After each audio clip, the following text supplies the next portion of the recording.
La Regione mette sul tavolo risorse in favore del turismo calabrese dalle strutture ricettive alle famiglie. Dopo 3 mesi di ansie e preoccupazioni, Fagnano si libera dell'incubo Covid, il sindaco, nessun contagiato. Dopo il duro attacco del presidente dell'Ordine dei Medici arriva la replica del direttore sanitario dell'Annunziata, le sale operatori funzionano.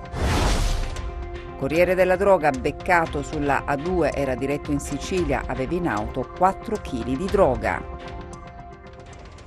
Buonasera dalla redazione del TG10, dunque apriamo questa edizione del nostro TG parlando di turismo con il piano della Regione per supportare il comparto, in totale 60 milioni di euro destinati ad operatori del settore, famiglie e giovani.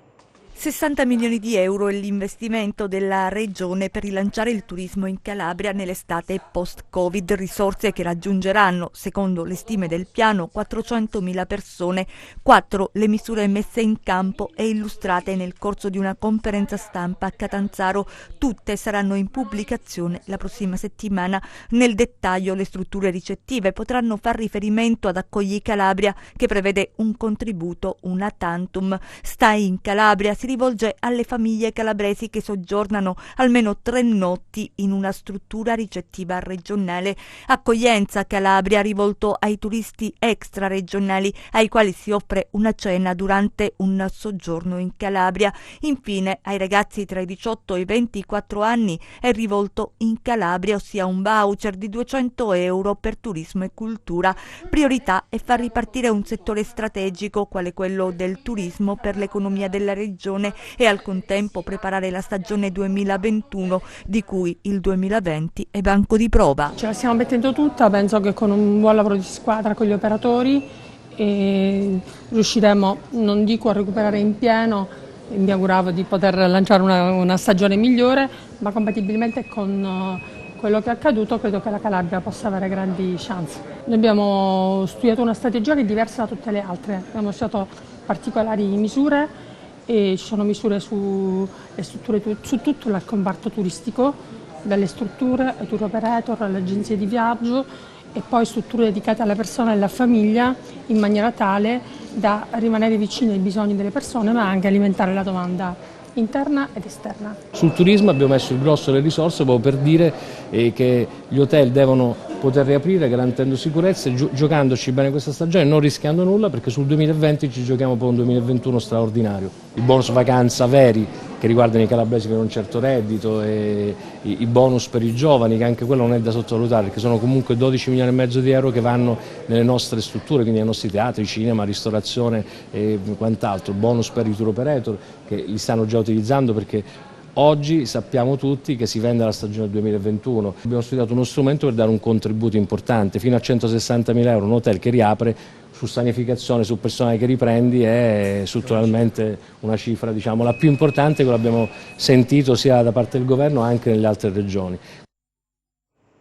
E c'è ottimismo tra gli operatori turistici, la stagione è iniziata in ritardo ma i turisti scelgono le località costiere della Calabria. Vediamo come sta andando sul Tirreno e sullo Ionio. Primo weekend di luglio, voglia di mare, di sole, di vacanze e le località balneari si preparano ad accogliere i turisti. Qui siamo sulla costa tirrenica cosentina, a Belvedere. Adesso questo weekend abbiamo parecchie prenotazioni, io penso che quest'anno forse ad agosto ci sarà anche più gente perché preferiscono la Calabria visto che è stata una regione abbastanza tranquilla e quindi quest'estate è partito un po' in ritardo però pian piano si sta riprendendo. I lidi dunque sono pronti, distanze tra gli ombrelloni così come previsto dalle norme anti-Covid e l'utilizzo di gel igienizzanti. Controlliamo anche la temperatura dei clienti e soprattutto dei dipendenti, su dei clienti ci prendiamo il nominativo e il numero di telefono, lo teniamo in un libro che lo teniamo una quindicina di giorni. Nonostante l'emergenza sanitaria dunque c'è ottimismo. L'unico problema è che può essere che forse con questo distanziamento non riusciamo a posizionare gli ombrelloni di ogni anno, sperando di chi sarà, se sarà della regione che ci darà della spiaggia un po' libera per riuscire a posizionare sempre gli stessi ombrelloni, visto che abbiamo dei clienti storici da oltre 20 anni, per non dire no che non abbiamo l'ombrellone, solo qua. Però del resto vi ripeto, secondo secondo me nel mese di agosto ci sarà molto più gente, perché noto che vengono delle persone a chiedere se ci sono delle case il weekend scorso, se ci sono delle case che si fittano in giro, e quindi ho visto molte persone che dal 15 luglio, dal 20 luglio si inizia a partire bene. Dal Tirreno allo Ionio, anche se la stagione è iniziata in ritardo, i turisti anche qui non mancano. I numeri ci sono, è una stagione comunque che è iniziata un po' viziata e quindi non normale, però già da una quindicina di giorni si vedono un po' di turisti anche dalla parte appunto di Napoli, pugliesi, quindi la gente sta rispondendo, stiamo rispondendo anche noi positivamente, perché dobbiamo essere positivi, altrimenti non si va da nessuna parte. Quindi questa stagione si prevede abbastanza tranquilla e positiva, quindi ci auguriamo appunto che sia così per i prossimi giorni, le prossime settimane. Fagnano è Covid-free. Dopo 3 lunghi mesi il sindaco Giulio Tarsitano a darne notizie e ripercorrere ai nostri microfoni settimane e giorni davvero difficili. Fagnano Castello esce dal tunnel del Covid, lo stesso sindaco ad annunciarlo ai cittadini e ripercorrere le lunghissime settimane del lockdown, delle ordinanze severe, la paura per il focolaio di Villa Torano, fino al risultato di oggi che apre al futuro e alla speranza. Finalmente Fagnano Castello dopo quasi 3 mesi a contagi zero. Abbiamo patito tremendamente le conseguenze del focolaio di Villa Torano. Un nostro concittadino è stato stroncato da questo terribile virus, altre 6 persone sono rimaste contagiate. Abbiamo saputo però reagire grazie a tutti i fagnanesi che hanno rispettato le drastiche misure di questo sindaco e abbiamo contenuto il contagio, non l'abbiamo fatto assolutamente allargare e quindi queste persone sono definitivamente guarite. A loro saremo sempre vicini. Non abbassiamo però la guardia perché il pericolo è dietro l'angolo, evitiamo assembramenti, evitiamo strette di mano, evitiamo baci, insomma rispettiamo quello che il governo ci ha imposto perché c'è il rischio che il virus ritorni. Non abbassiamo la guardia, vi prego. Fagnano Castello ha saputo reagire, un paese unito, all'unisono, ricompattato. Io sono orgoglioso dei fagnanesi perché abbiamo dato veramente un bel esempio, continuiamo su questa strada. Tutti negativi i tamponi effettuati ad Acquaro, il centro del Vibonese dunque tira un sospiro di sollievo, ma a Pizzo c'è un nuovo caso positivo. Sono tutti negativi i tamponi effettuati ad Acquaro, nel centro del Vibonese dunque si tira un sospiro di sollievo. Sono stati infatti giorni di apprensione dopo la notizia che l'uomo di Pizzo rientrato dalla Svizzera, sintomatico risultato positivo al coronavirus, era entrato in contatto con alcune persone proprio di Acquaro e così 20 residenti del centro del Vibonese sono stati sottoposti a tampone. È stato il sindaco di Acquaro a dare notizie del risultato del test negativo, come dicevamo, e buone notizie arrivano anche da Pizzo, dove l'uomo risultato positivo si era recato a cena in un ristorante. Gli accertamenti sanitari effettuati sul personale del locale hanno dato esito negativo.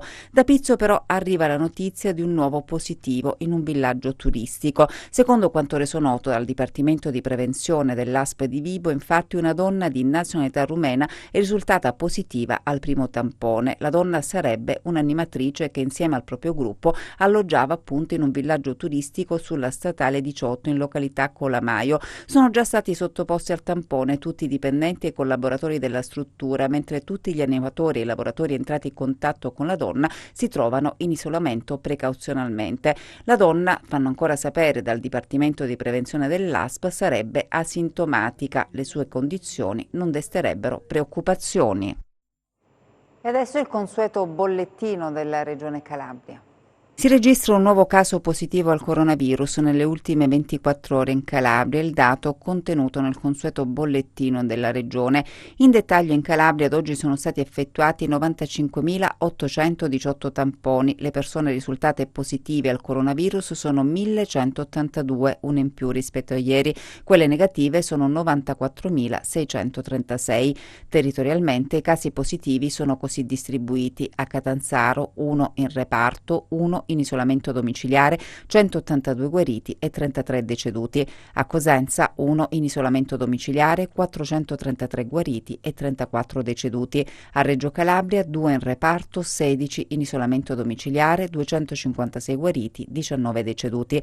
A Crotone 1 in isolamento domiciliare, 112 guariti e 6 deceduti. A Vibo Valentia 1 in reparto, 2 in isolamento domiciliare, 77 guariti e 5 deceduti. Dall'ultima rilevazione, le persone che si sono registrate sul portale della Regione Calabria per comunicare la loro presenza sul territorio regionale sono in totale 10.763. A Cassano allo Ionio il 70% dei cittadini non paga le tasse. L'allarme è stato lanciato dal sindaco Gianni Papasso. Il 70% dei cittadini a Cassano allo Ionio non paga i tributi. Difficile così per un comune garantire i servizi. L'allarme lanciato dal sindaco Gianni Papasso. Il giorno 30 abbiamo approvato il conto consuntivo, il complimento con il Consiglio Comunale per l'approvazione dello stesso. E lì abbiamo fatto un po' i conti. Io ho preso atto con vivo dispiacere, con sgomento anche, che il 70% della popolazione non paga i tributi, non paga l'acqua, non paga il canone della Tari, e così non si può andare avanti. Sono a rischio i servizi e pertanto con una delibera di giunta ho dato mandato agli uffici di cominciare a pensare al palazzo. Per esempio il sindaco, gli assessori, i consiglieri comunali devono essere a posto con i tributi.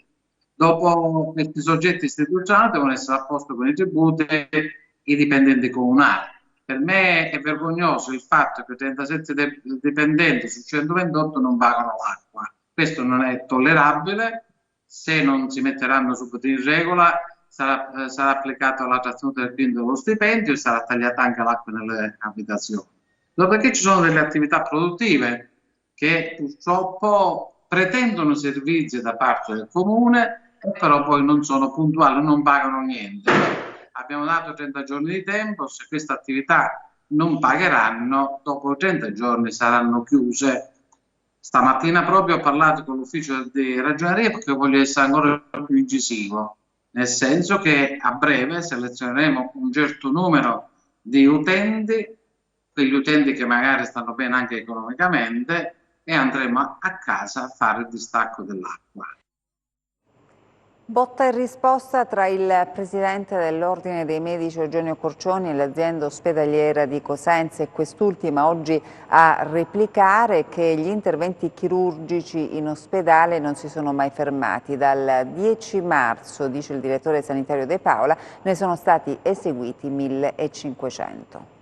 Un'accusa gravissima, quella mossa dall'Ordine dei Medici di Cosenza alla Direzione Generale dell'Annunziata. Nell'ospedale di Cosenza, ha detto il presidente Eugenio Corcioni, le sale operatorie lavorano a scartamento ridotto per carenza di personale e si effettuano interventi chirurgici solo in caso di emergenza. La risposta dell'azienda ospedaliera non si è fatta attendere. Il direttore sanitario Salvatore De Paola ha snocciolato i dati relativi all'attività delle sale operatorie, sostenendo che hanno continuato a funzionare anche nel periodo Covid. De Paola ricorda che è stato eseguito persino un trapianto di rene, che l'attività chirurgica oncologica urgente non ha subito stop, con 12 sedute settimanali per attività programmate nella fase 1 e 25 nella fase 2, che sono stati effettuati interventi di chirurgia maggiore e in alcuni casi, come la chirurgia toracica, su pazienti extraregionali. E per quanto riguarda novità di ortopedia, sono stati effettuati circa 300 interventi.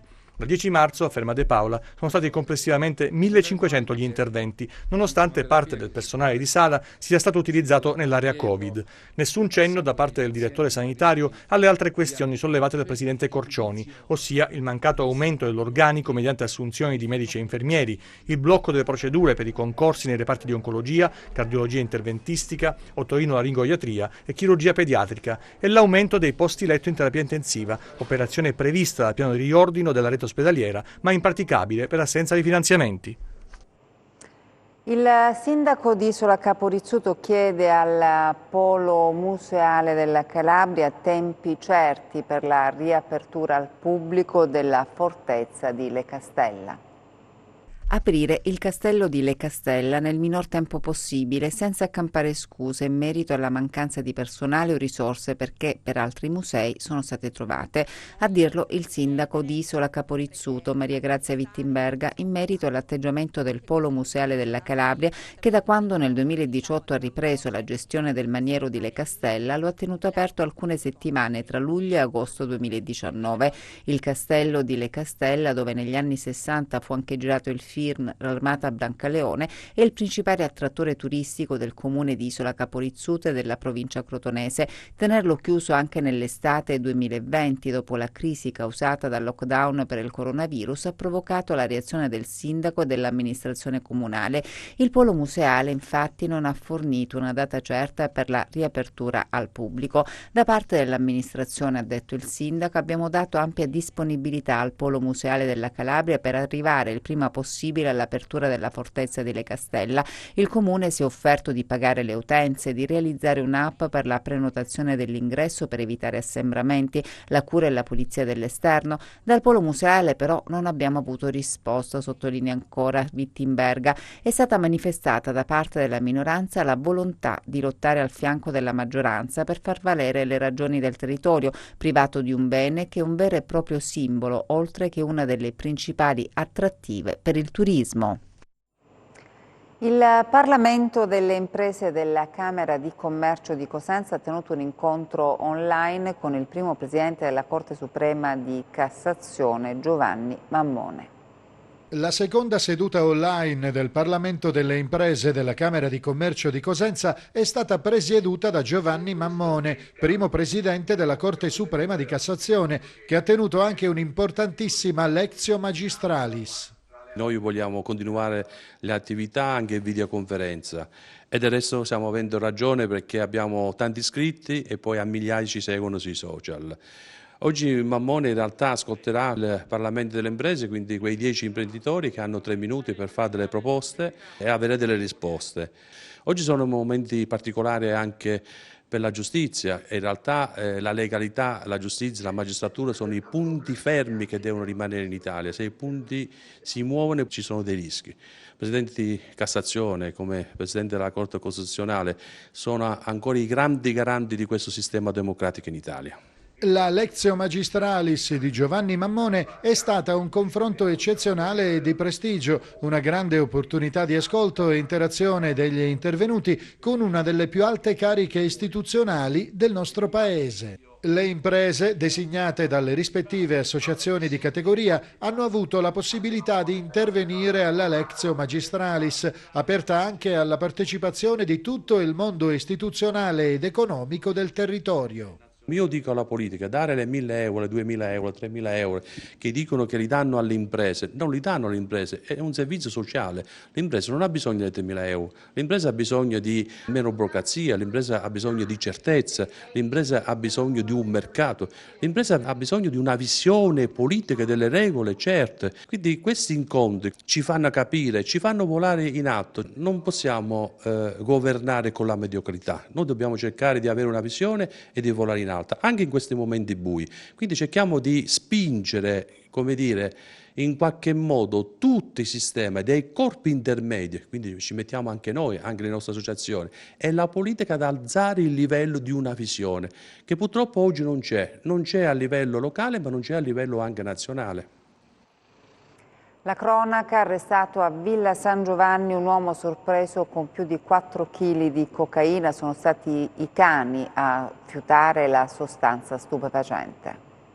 Aveva noleggiato un'autovettura e all'interno della stessa, secondo l'accusa, aveva nascosto nel vano motore collegato all'aria climatizzata 4 kg e 300 grammi di cocaina. I finanzieri del comando provinciale di Reggio Calabria lo hanno intercettato all'imbarcadero di Villa San Giovanni, è scattata una perquisizione e dopo un po' sono saltati fuori gli involucri con la droga. Per Felice Melchion Regino è scattato l'arresto. Successivamente gli uomini della finanza hanno proceduto ad altri controlli nella sede della società di cui l'uomo è rappresentante legale. Lì le Fiamme Gialle hanno trovato una bilancia di precisione, un tablet, 4 telefonini e una documentazione relativa relativa all'attività del traffico di droga. Melchion adesso si trova in carcere a disposizione della Procura di Reggio. L'indagine in corso dovrà verificare se l'uomo abbia avuto dei complici. E adesso le notizie dalla borsa.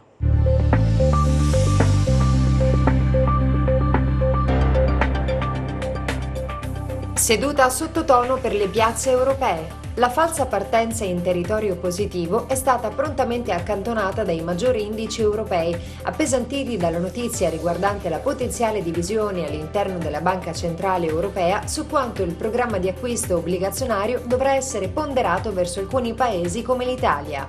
I mercati continuano ad accusare negativamente anche l'evoluzione dell'emergenza sanitaria negli Stati Uniti, controbilanciata a sua volta dalle indicazioni positive riguardanti i vaccini e i trattamenti per il coronavirus e dai positivi numeri sul fronte macroeconomico. Per quanto riguarda l'Eurozona, la lettura finale di giugno dell'indice Market PMI Servizi si è attestata a 48,3 punti, al di sopra del consensus della rilevazione preliminare, in netto miglioramento dai 30,5 punti di maggio.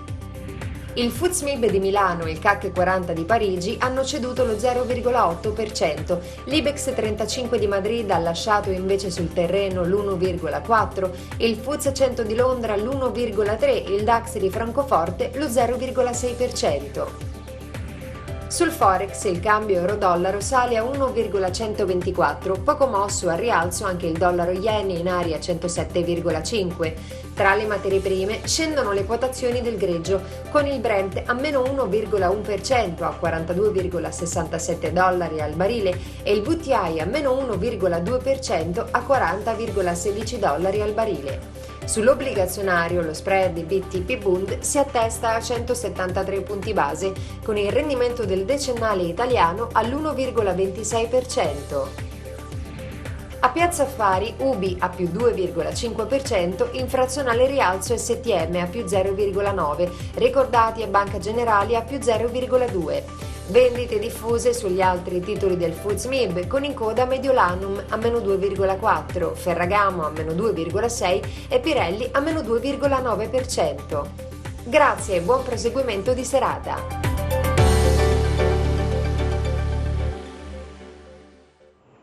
Il tempo previsto per le prossime ore in Calabria.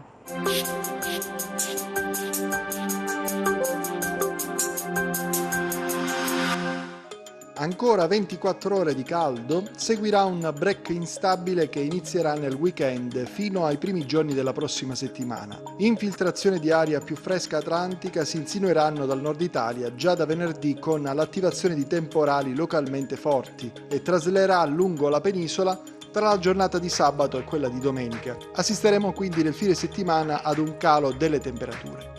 Domani cielo sereno o poco nuvoloso al mattino, nuvolosità in aumento da metà giornata con possibili rovesci sui rilievi anche a carattere temporalesco che da Pollino e Sila potrebbero propagarsi ai rispettivi versanti ionici. Temperature in diminuzione. Passiamo al comportamento di mari e venti. Domani venti da ovest-nord-ovest ovunque con mare da poco mosso a mosso il Tirreno, calmo quasi calmo il Golfo di Corigliano, poco mosso nei restanti settori ionici. Per ulteriori approfondimenti vi rimando al sito www.meteoincalabria.com e la nostra pagina Facebook Meteo in Calabria.